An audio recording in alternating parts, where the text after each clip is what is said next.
All right, so hopefully everybody came back. If you were here, if you're not, definitely join in. Um,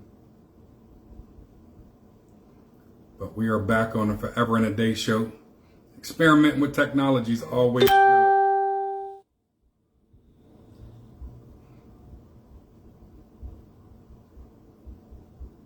good.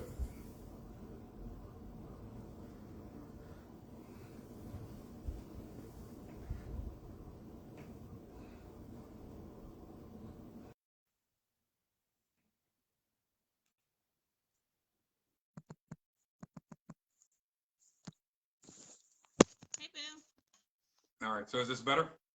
Yes. If you can Good. close your Facebook on your computer, it is you're really like, but you'll see the comments and stuff come up on the screen on your phone. You know what I'm saying? Because trying to flip back and forth from the actual show notes to Facebook, like you can tell that it's creating like some angst. You can see it in your face. Got it. Okay. Mm-hmm. I miss you. Oh, I You look miss you too, handsome. sweetheart. You look handsome. You trying? And it's not too delayed. Look, That's true. see? Look at that. We caught up with each other. I'm like, there's too much going on. You know what I mean? There's just too much going on. So Seriously. All I right, so miss you. yes. Now, of course, I'm looking at the phone, but it's, you know what I mean, a little bit further away from me. So I see another face in there. I'm not sure who that It's is, but Monet. It's Ashley. I got that part. Don't worry about it, okay? you got that part? Yeah. All right, good. All Hi, right. Ashley. How are you doing, Ashley? Thank you for joining back in. Thank you, honey bun. Yeah, Sean, I'll have this part because I'm right here. The phone is just right in front of me on top of the ice bucket. You got to use what you got. But truly, I'm so happy that we were able to get this is just blowing my mind though. Like to be on Facebook Live. Now here's the kicker. I don't have the notes. I don't have the notes. I can't get access to the notes because they're on my phone. And I don't have Gmail on my work phone. Gotcha. You know, I'm real limited on my personal stuff on my work phone. So I'm gonna need you to ask the questions and then I'll like interact with you that way. Does that work? Absolutely. All right, we can do this. Here we go. Ready, break, set, Break. break. Here we go. All right, so the first question we talked about a little bit, but you know, we're asking each other one, you know, do we protect each other? So how do you protect me as your spouse? How do I protect you as your spouse? So as our audience is listening, that's the question. You know, think about it. Do you protect your spouse intentionally? Or are you like, you know what? You're on your own. It's whatever. Well, first of all, I know Ashley has joined. We had a couple people join us before. Hopefully they'll come back. But Ashley, before I answer for us and our relationship, Sean, Ashley, if you can share from your standpoint, do you feel that CJ protects you? And it's in the physical sense, the emotional sense, you know, in any way you want to define it. And then, you know, do you feel that you protect him, right? So for me, I feel that I protect Sean, um, you know, in work and family and everything emotionally, right? Like Sean can share something with me and I'm ready to go to bat. Like, what? You need me to roll up somewhere? You know, I'm ready to fight. Like, who said what? Why they say that? Oh, they don't know who they talking to. You know, like I get into this whole street mentality. I'm not gonna fight anyone, but it's just that way of protecting Sean. It's his heart, you know. And if I'm not going to do it to him, then I'm daggone sure not going to allow, you know, someone else to just talk to him any type of way, come at him sideways, etc. Right? Um, but he's the man. Like for us in our household, I'm not supposed to be the one that be, excuse me, you know, fighting his battles. That's not the purpose. My purpose is to be his helpmeet and his prayer warrior over him, his life, his decisions, his interactions, right? Now, do I protect Sean? I have a lot of work to do in that area. I feel that earlier on in our marriage, I was the one providing or administering the pain. Like because of the cheating in our relationship earlier on before we got married, coming into the marriage, I was very insecure. Right. And so I would be so unkind to Sean. I did not protect his emotional state. I didn't protect his home, his mental state when he came home. It was just always something, one thing after the other, one thing after the other. Just he was never good enough because I had the pain. Right. So the protection goes in so many different directions against him or me myself had I been able to provide that protection to him. I hope that makes sense because I'm like all over the place with that. We can go into that like extremely deeply deeply on the extreme sense. Sean, what about you? Do you feel that you protect me as your wife? I do. I would say that, the first things that come to my mind are, the four walls. And of course, we understand the four walls in a different sense, having gone through Financial Peace University. But I would say the first thing, of course, spiritually covering you in prayer. Mm-hmm. So that's my first level of protection for you. Even when we first met, I think that we sensed, or I was demonstrating, hopefully I demonstrated some sort of spiritual groundedness. All right. Secondly, I hope that I presented. How's my volume? Is it coming through screechy or something? It's fine. All right. And then providing a roof over your head. Like literally, that was so important for me to protect you with shelter, a home. We were early on when we first got out of college or was moving from Pittsburgh to Clarion, but I had an apartment, and it was so important for me to provide that home for you and have you be there as well. And of course, you maybe vlogged yourself out, Antoinette, so I'll be working to bring you back on. And then, of course, starting our careers. So it became, financial, making sure that, my money was your money, making sure that, whatever we needed, I was able to provide. And of course, we were both college educated, had our careers, but it was important for me to have that financial piece in order. So, again, we go God, family, here we are, a young married couple with a child, career. Okay, I got a job, we'll keep a job. And, my hustle, we talked about it. So it was no matter what the hustle was, if I had to go clean bricks or, sweep the street, I would have been out there doing it to protect you and protect our daughter, Sienna. And then finances. I've never taken money out of our house in terms of just squandering. I'm not going to buy a 6 pair of J's because I can. I'm not going to go and buy, the latest leather or the Bentley because it's flat for everybody else. So my money in terms of finances recycled in the house. So those are the 4 ways, the 4 walls I want to say is how I have been protecting you and our family ever since we, made a commitment to be with each other for the rest of our life. Most definitely. Most definitely. So in thinking about those ways, folks who are with us, how have you as a spouse protected your spouse, and how has your spouse protected you? Can you at least testify that you are not homeless? Can you testify how that thing works? Can you testify that you have food in your stomach, and how do you commit to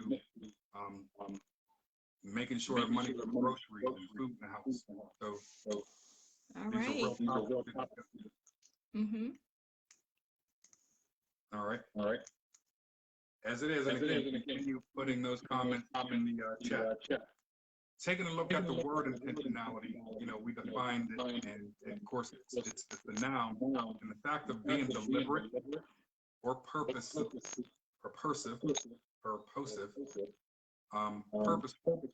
making sure that you are intentional about the things that you do. And we must protect each other daily. We have to be proactive and intentional in these interactions. So again, just food for thought, helping to edify us, understanding what intentionality means. There are 3 major actions that take place in the everyday routine to ensure that you are demonstrating protection of your marriage. And the first one is providing gentle honesty. Let that ponder for a minute. Go ahead. So as far as Ashley says there's an echo on your end. Are you still on Facebook on the computer? Nope. All right, so maybe, huh? I said I'll close down everything. All right. So as far as intentionality and um, what's the first one? What's the first one? Protecting for what? Providing gentle honesty. Okay, so gentle honesty. So let's go back a couple of episodes ago about honesty. So a couple episodes ago, we talked about it was supposed to be, a totally different episode, actually, but it came out that Sean has withheld um, his honest nature, right, when it came to certain things. And when I share my honesty, it's not usually, it doesn't seem to be received. And I'm like, well, we have to be honest with one another. Like we have to be honest. We owe that to each other to be honest, right? Right. So I've had over the years, I've had a fear of being honest. Because when I would be honest with Sean, we would get into an argument and he would throw it in my face. So it's like, okay, you're supposed to protect me.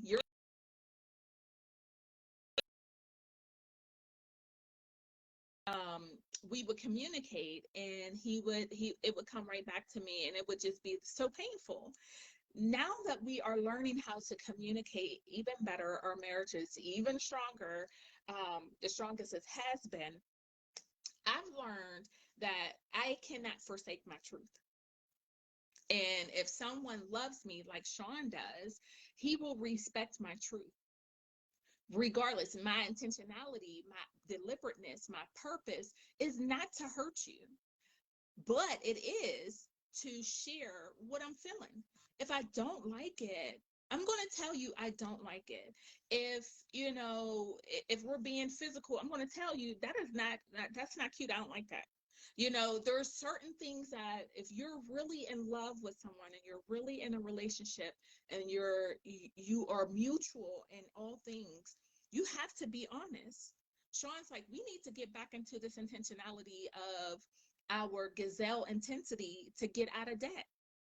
And it's like, Antoinette, I get it, but we got to get back into it. Like, you have to be honest with that thing. When there's something you have, a goal, an aspiration, a dream, you have to be intentional and you have to be honest. It may cut, it may hurt, but when you know that your mate deliberately is telling you for the goodness, for the good, for the productivity, for the growth of your relationship, your family, your career, then you listen to that thing, reevaluate, and then you put it into action.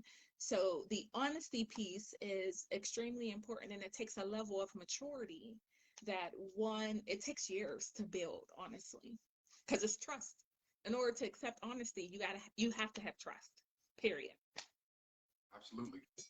And I think that's a good point. What about others, other people? And I'm trying to lower my volume so it's not an echo, but it might just be the feedback between my volume and my speech and your phone. So I'm not sure. However, what are some other folks' thoughts about that? And I think that Antoinette brings up a good point, because one of the things that brought me to a reality, even after being 20 years married, 24 years in relationship, was the fact that I was actually accepting gifts when, one, that's not my love language, and two, it was a matter of how I was raised. It's like if somebody does something for you, you accept it. You thank them for their intention. So I was actually battling that in truth versus being nice. So again, my language, words of affirmation, I was living in my love language. I was affirming the deed. But the truth would have been, I didn't ask for it, I didn't want it. I appreciate it, but no thank you, please take it back, get the money, let's put that on a bill. That would have been more my love language and truthfulness. And even with that, thinking about gentle honesty, I guess that would be juxtaposed and be like, I didn't ask for that. Why'd you bring that? Why'd you spend that money? Why'd you waste the money? Then that wouldn't be so gentle. Even though it wouldn't be honest, it wouldn't be gentle. So balancing the tone, the volume, the cadence, and the language with your truth is something too that I'm trying to demonstrate in all honesty, truthfulness, and still with love. Yeah, I think the biggest thing is It's just be honest, because when you start to think about all of those extra pieces too, sometimes the message gets lost. So if you really are thinking about like cadence and tone, that might lose, you might lose the message though. I think it all is in balance, especially when you know your mate. You know your mate may be like, I can be, there are times where I'm very sensitive. So Sean can say something to me and it's devastating, but he can say the same exact thing the next day and I receive it full-heartedly, like, yup, okay, I got that. But because of all the impact of the day or influence of the day determines how I responded to Sean is now starting to pick up on that and say, okay, today might not be today might not be the day to bring up a certain thing. So it's all about you knowing your mate.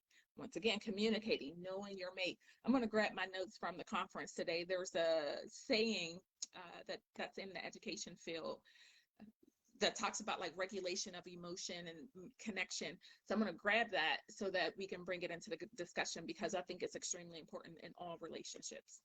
Absolutely. If you will, mute your phone while I'm speaking. I want to see if that echo goes away.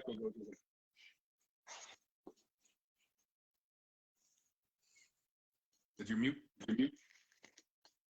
No, I can't mute. You can't mute? No.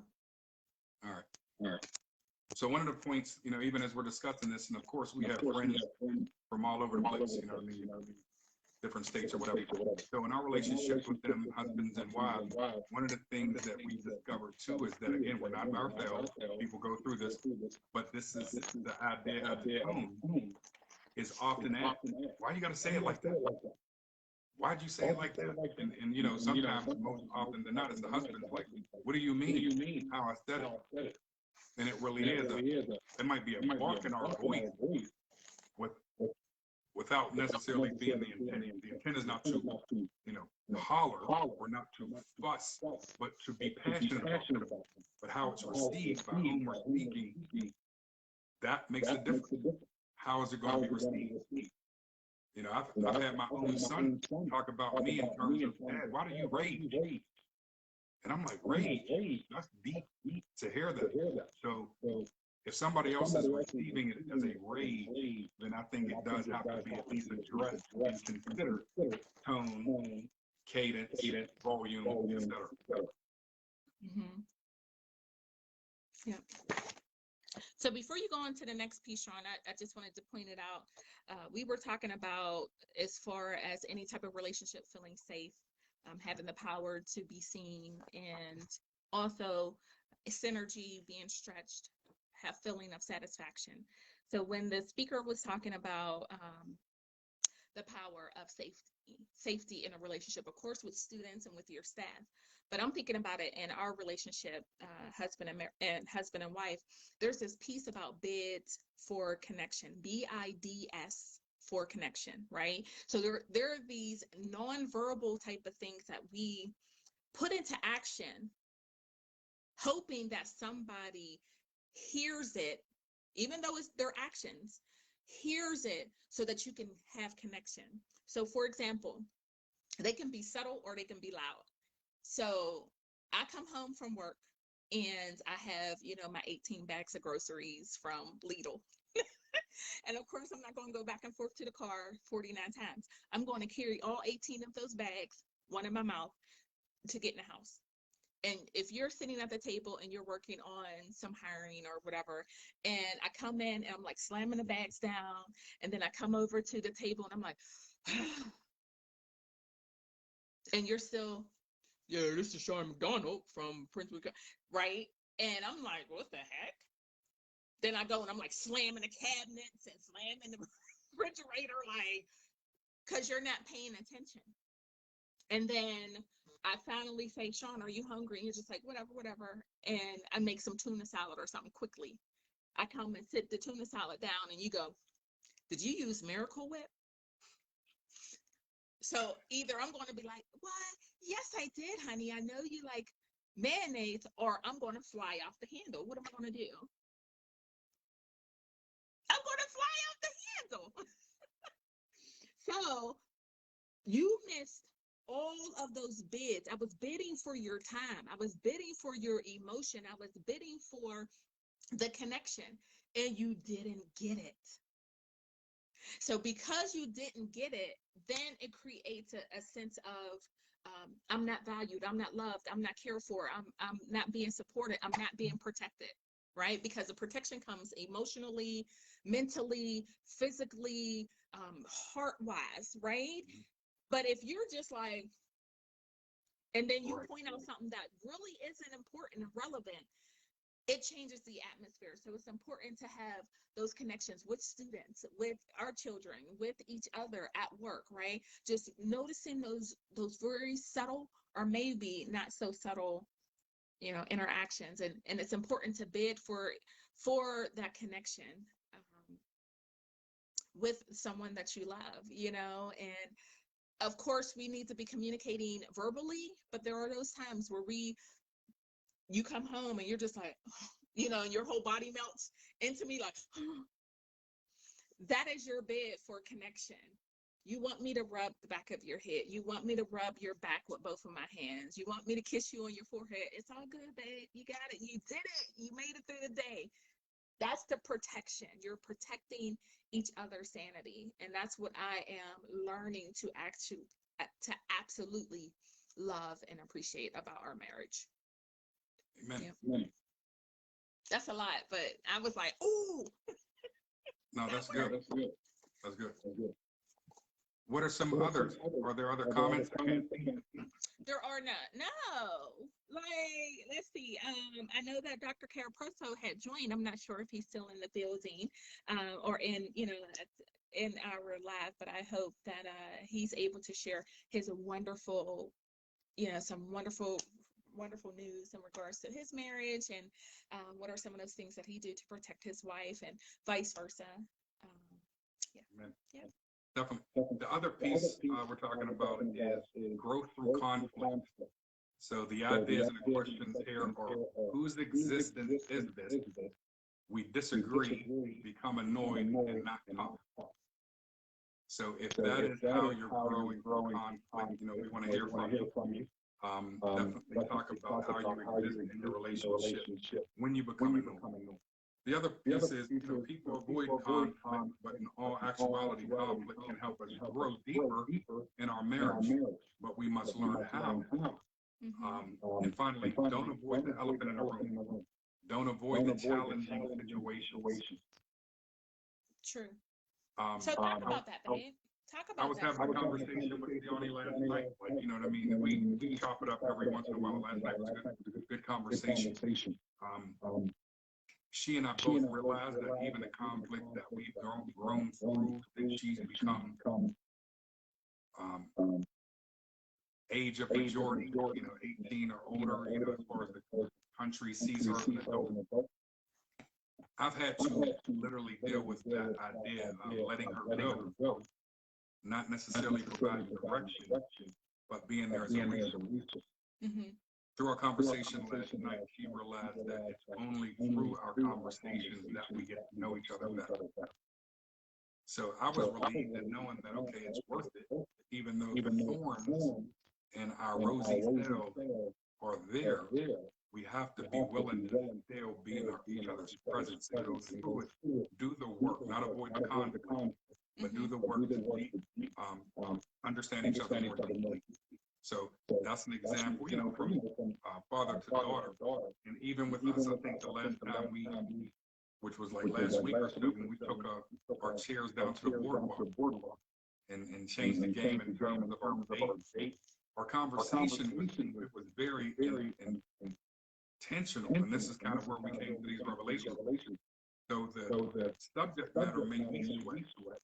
Again, I had to control my breathing, some of the things we were discussing. But it was good to be there in the present moment and work through those issues, those misunderstandings, where we were missing each other, and being willing to reconnect even after the conversation was had. So those are a couple of examples. That's right on point, babe. I think I think it's pretty cool as far as you and Siani's relationship, as you talk about building the relationship, the communication, and really changing our role, right? Changing our lens. I think it's really critical to watch the two of you.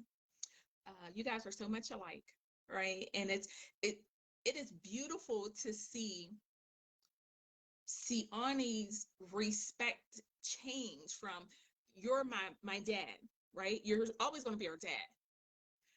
But my dad is a man.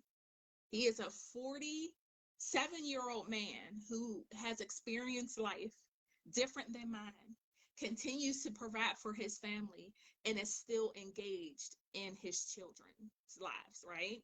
So to watch that interaction and to not want to jump in and participate in that it's helping you guys build a totally different relationship, an adult child to a parent, right? Still not my friend, still not your friend, but adult child to a parent. And it's so strong to watch. I don't know, those are those things that you aspire to have as a child themselves. Like, I can't wait until I'm old enough with my parents, to see a father be present in his children's lives and allow them to not allow them but welcome their opinion and welcome their advocacy for themselves and their emotions is so powerful. Like, all the stuff I've been learning today, I'm like, oh my gosh, like we're breaking generational curses here. As far as conflict goes, Sean, if I can just share a little bit, conflict is so hard. And as an administrator, right, an administrator, that when there are times where it's needed, it's easy to have the crucial conversations. It's easy because the end result, right? In a marriage, it's very difficult to endure conflict because there's so much emotion that is intertwined in our relationship. And then it gets to a point like, are they really just trying to hurt me? But when we're able to walk away from that thing and come back to it, like sitting our chairs out on the boardwalk, it was so refreshing to be heard, one, to be reaffirmed, and to know that I validate myself. What I have to share with you, what I feel is wrong. If you love me, Sean, you are going to be honest with me. If you don't like my hair, you tell me you don't like my hair. Don't worry about if it hurts me. Evidently, I'm like, now I'm getting older and I don't give a crap what you say in regard to those things. But if I ask you, I want you to be honest. I'm not asking for your approval. I'm not asking for you to confirm. I'm just asking you because I want to know. I value your opinion. You know what I'm saying? So conflict, though, Lord, I used to be days and weeks not speaking. Like, I ain't got to talk to you ever again. Don't care. Long as I check continues to deposit so we can have a place to live. I don't even care. You know what I'm saying? Like, now it is literally like, okay, so we just had this little chat about some onion soup, French onion soup. Guess what? I'm going to sit out here and watch Demolition Man. You're going to sit in there and watch your show. And then we're going to come to bed and I'm going to cuddle up and we're going to be smiling and kissing and have a good night. Like, those days, I can't. We're not promised tomorrow. So the conflict, for sure. Ashley said she avoids conflict. She said, look, it builds up, and then it explodes.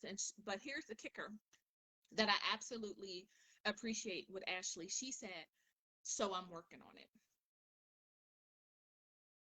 I'm working on it. Not, oh, that's me. That's just me. No, nope. Right. She's working on it. Marriage is hard. It is so hard. And 47 and 43, we've never been 47 and 43 on July 8th, 2021. Exactly. Ever. It's a brand new you, brand new me. It's a brand new you and a brand new me. Definitely. Yep. You look so handsome, look. I miss you. I miss you too, but I'm still tripping on this technology. So yeah, this is good. For a quick commercial, now we know how to bring people in live. So, again, making sure that we're there present. Yeah. We could almost go live with a live studio. Hey, Hans. Hi, Amarlanda. Thank you for joining. What?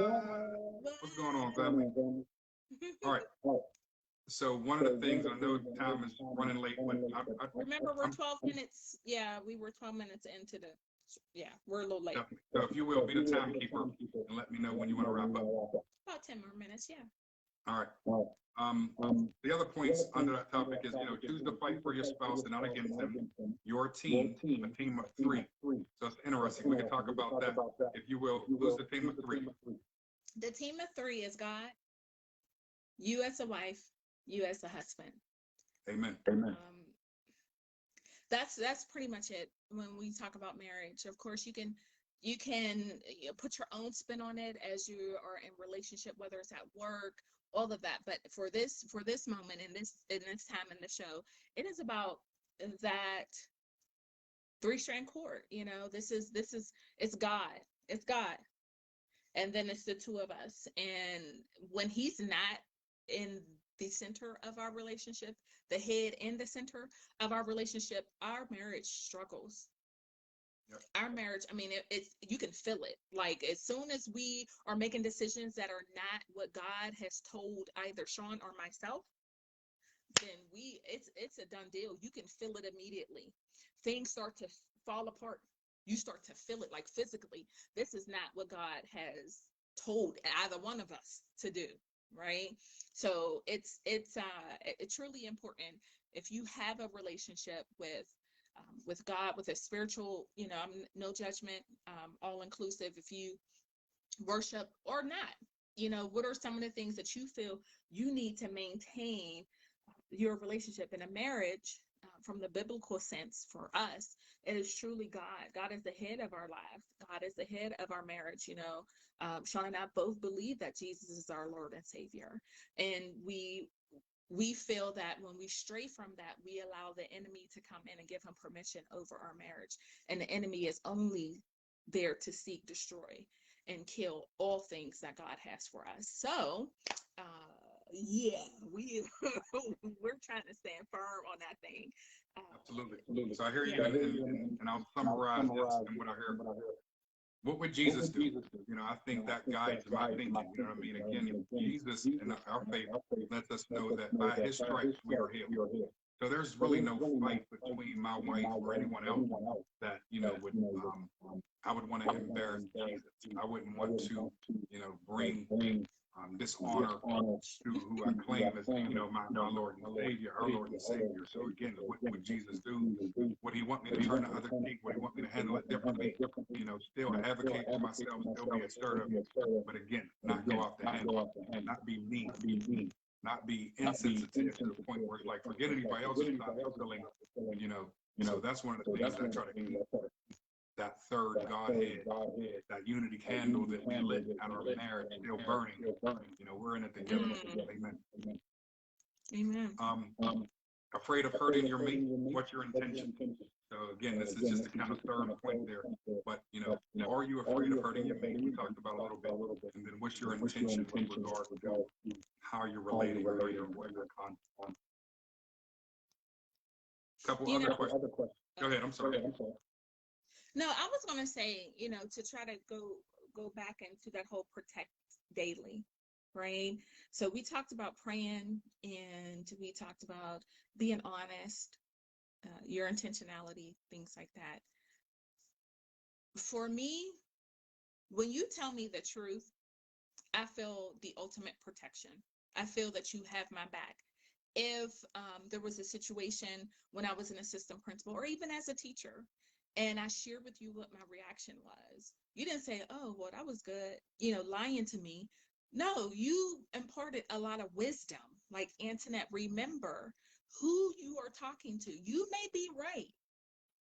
You will have an opportunity to come back around and share that you were correct in your actions, right? But you need to respond this way, or consider responding this way. And I know wholeheartedly, if we didn't have those honest conversations, I wouldn't be a principal right now.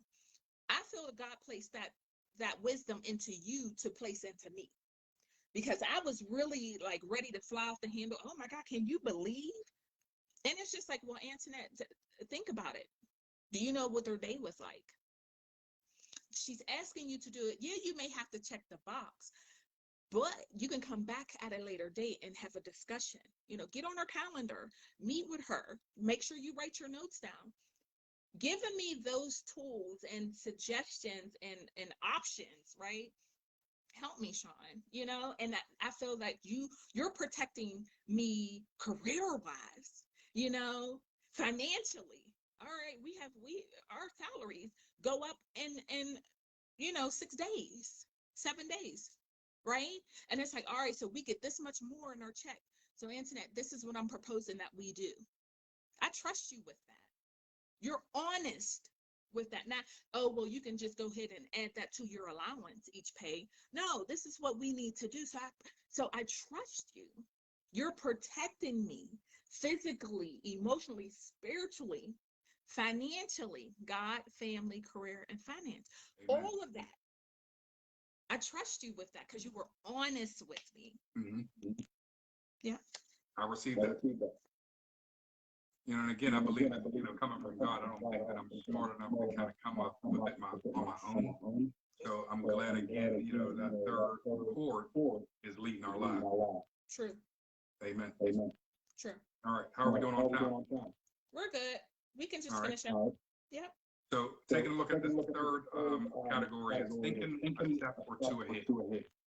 So, again, thinking where you are in your own relationships. And again, we look at the marriage relationship primarily, but with your children, even with your parents who you may not live with anymore.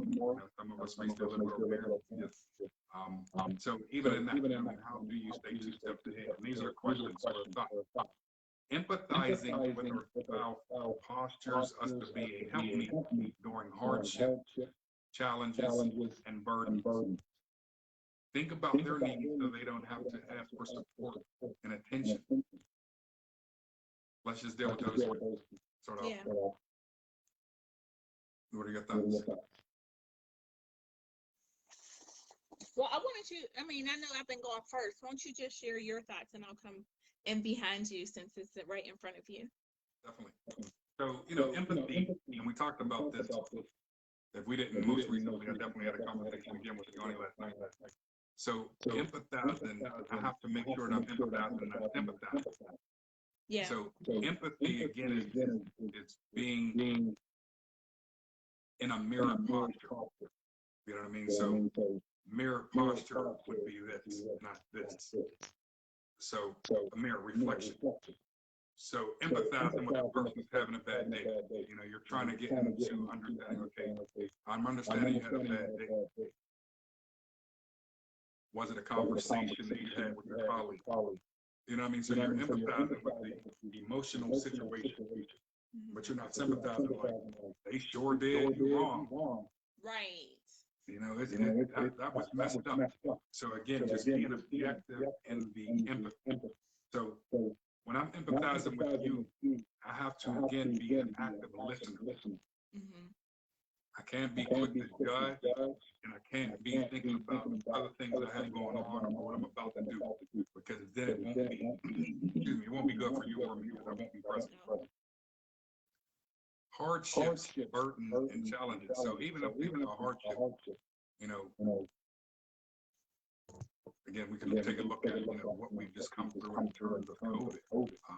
Not necessarily a financial hardship, but being in a same space, being cut off from the rest of the world, having activities that we would usually have, being able to get out and whatnot. I believe that we empathize immensely. One, because the health risks. So for me, I'm an outdoor person, I'm a social person. But I was able to empathize, one, that, again, my family needed me to be more present, more engaged, even in the house, because they'll be distant. So I had to empathize when I heard my family saying, don't work 16 hours because it's easy, you're here. So to learn how to turn it on, to be present, to engage, was good. And then again, looking at some of those challenges and opportunities, not so much burden, like, this is a heavy weight. Again, it's an opportunity to again show my wife who I am as a husband that's helped me, and my children who I am as a father. So those were some of the things in terms of, okay, what would the impact have 2 steps ahead? Yeah, I think about you know, being at least 2 steps ahead, right? That's what the section is. When you're protecting your mate, just really thinking about their best interest, right? And that goes back again to the love languages. Just really being focused on how your mate will respond to you. If they are, you know, acts of service is their love language, if words of affirmation is their love language, being at least 2 steps ahead of them, letting them know that you're thinking about them, you care so much about them that in order to demonstrate the protection, I'm going to love you the way that you desire, right? The way that you respond. So because of that, then you will feel protected, right? So I totally, I don't know, these episodes are so interwoven. You know, the key points are communicating and love languages and being intentional and deliberate with all interactions that you have with one another. Bottom line is, there are days where I feel extremely protected. I know that Sean has my back.